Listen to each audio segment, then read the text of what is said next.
For a few terrifying years, pirates turned the Atlantic into a lawless empire where every merchant voyage risked ending in blood, fire, and capture, until the world's greatest navies hunted them without mercy, hanged their captains in public, and left their bodies to rot in iron gibbets to prove that even the most feared pirates could never escape the crown forever. Enjoy the video, and don't forget to subscribe.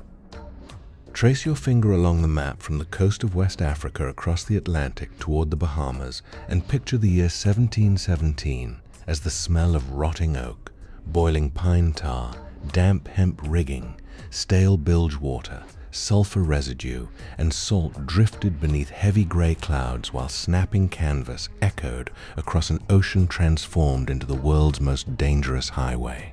The Golden Age of Piracy did not erupt overnight, but emerged from decades of exhausting imperial warfare, privateering, and economic collapse that followed the War of the Spanish Succession, officially ending in 1714. Thousands of experienced sailors suddenly found themselves unemployed after serving aboard privateers operating under letters of marque, legal commissions that had authorized attacks against enemy commerce during wartime. Without wages, many crews discovered that the skills required to capture merchant ships differed little from outright piracy. Caribbean sea lanes carried sugar, tobacco, indigo, cacao, silver, and gold worth fortunes, often aboard merchant vessels of 200 to 400 tons, whose thick white oak futtocks, reinforced knees, pronounced tumble-home, and hand-forged iron spikes exceeding 11 inches in length created hulls capable of surviving Atlantic storms, yet remained vulnerable to fast pirate sloops. These smaller vessels, often measuring between 70 and 90 feet along the keel while displacing barely 90 tons, sacrificed cargo capacity for extraordinary maneuverability. Their shallow draft allowed them to cross reefs and shoals where heavy naval frigates could never safely pursue. Every captured prize strengthened pirate fleets with additional cannon, sailcloth, rigging, food stores, navigational instruments, carpenter's tools, and desperately needed recruits, allowing an outlaw society to expand with astonishing speed across the Caribbean and beyond. The engineering behind pirate success proved almost as remarkable as their violence, because survival depended upon relentless maintenance rather than reckless bravery alone. During every careening operation, a vessel was deliberately heeled onto one side along a sheltered beach so shipwrights could scrape away barnacles, marine worms, and hardened algae before driving twisted oakum deep into leaking seams with heavy caulking irons. Fresh pine tar, heated until bubbling, sealed every joint while damaged planks, beams, and futtocks were replaced using adzes, augers, mallets, and iron spikes forged by onboard blacksmiths whenever possible. Standing rigging woven from thick hemp supported towering masts through deadies, chain plates, shrouds, and stays that constantly stretched beneath wind pressure, requiring endless adjustment. Pirate cannon ranged from light 3-pounders to heavy 9-pounders cast primarily from bronze containing roughly 88% copper and around 10% tin, creating barrels capable of enduring repeated explosions without catastrophic failure. Black powder usually contained approximately 75% saltpeter, 15% charcoal, and 10% sulfur, its coarse grains igniting with astonishing speed as burning gases expanded inside the barrel before hurling iron round shot toward enemy hulls.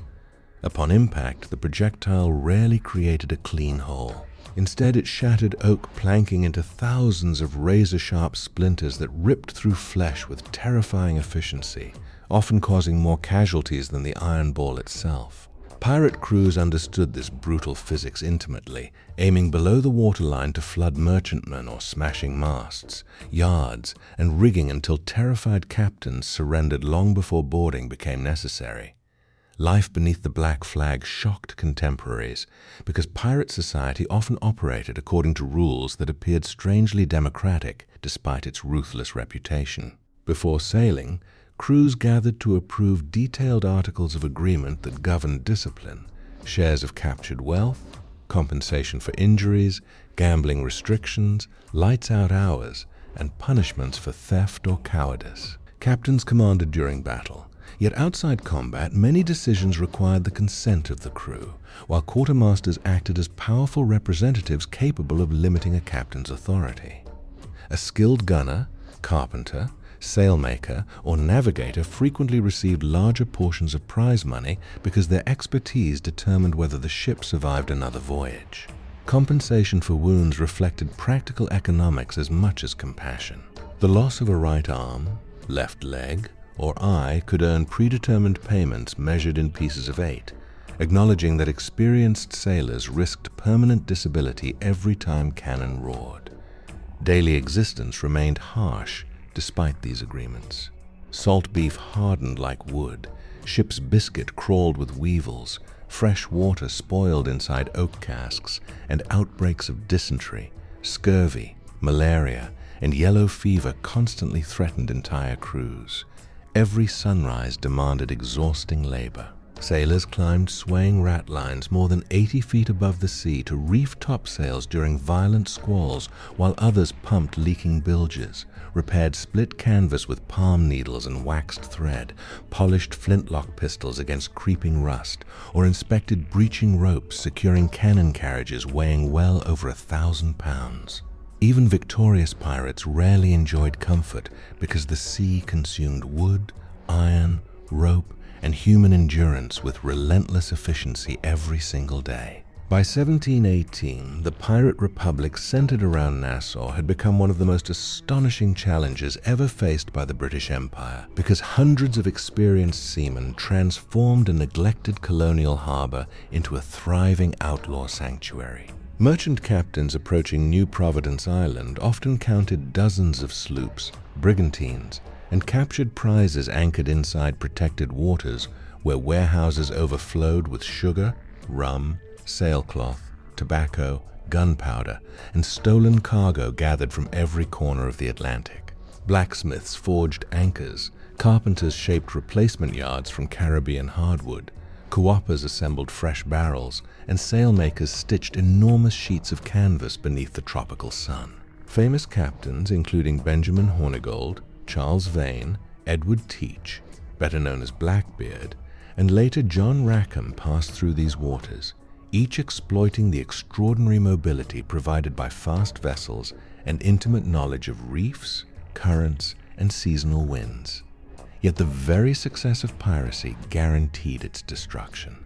Insurance rates for merchant shipping climbed dramatically while Spain, Britain, France, and the Dutch Republic recognized that commerce itself depended upon eliminating these increasingly organized raiders.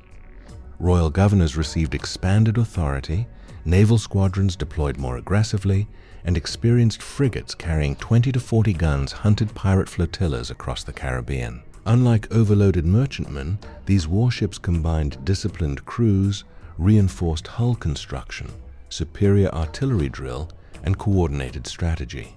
A single broadside delivered with precision could unleash hundreds of pounds of iron within seconds, shredding, rigging, smashing gun carriages, collapsing bulwarks, and turning carefully maintained pirate vessels into floating wrecks before desperate boarding actions could even begin. The final collapse of the Golden Age unfolded with astonishing speed because governments abandoned scattered patrols and embraced systematic suppression across every major trade route. In July 1718, Governor Woodes Rogers arrived at Nassau, backed by Royal Navy support and the King's pardon, offering clemency to pirates willing to surrender while relentlessly pursuing those who refused. Some captains accepted the pardon, hoping to exchange outlaw lives for legitimate employment, but others returned to sea convinced that fortune still favored boldness. Their confidence soon met overwhelming force. Naval commanders relied upon intelligence networks built from merchants, harbor officials, captured sailors, and former pirates who revealed hidden anchorages, watering places, and careening beaches once considered secret. Fast sloops carried dispatches between colonies while larger frigates blockaded ports and intercepted suspected raiders before they could disappear among the islands.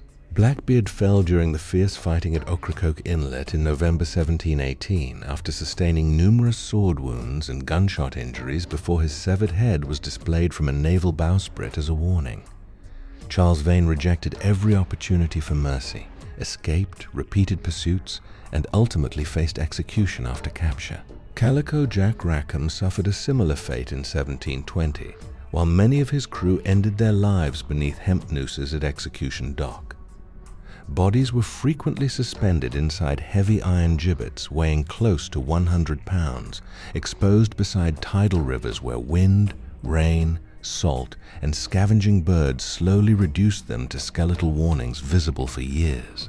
Every passing merchant crew understood the message immediately because the Crown intended not merely to punish piracy, but to erase the legend that had once inspired thousands to abandon lawful service for the Black Flag. Although the Golden Age of Piracy lasted barely a generation, roughly from 1716 to 1726 at its peak, it permanently transformed maritime history through its combination of naval innovation, ruthless violence, democratic experiment, and global economic disruption.